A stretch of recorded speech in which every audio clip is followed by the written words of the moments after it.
लेकिन ये साला कर क्या रहा है यहाँ पे? আব্বা আমার বলে 20 টাকা দেন, ইমার্জেন্সি লাগে। বেশি ইমার্জেন্সি হলে হাতের লোকের সামনে যে কথা কও। আর আয় হাতে সামনে কথা কইতে হাঁটতে না তো আনার কাছে আইসি রিসার্চ করে বেললাই, তাড়াতাড়ি রিসার্চ করে দেন। সারাদিন টিয়া বলাদের মতো হলো জন্মেছি, কাম কাজ নেই, নিজে উপার্জন করে ঢুকে না। আজকে কি আমার ইমার্জেন্সি, আমি ঢুকে দিতেছি রে মোবাইলে। গেছে দেখ, চেক কর।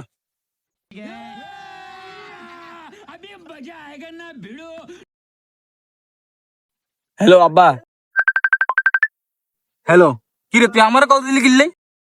আরে আব্বা আমরা সামনাসামনি কথা বলতে পারবো না, তো রিসার্চ করে এখন বলতে আসি আমি একটা মাইয়ের পছন্দ করি, তাকে বিয়ে করবো। হারাম খোর।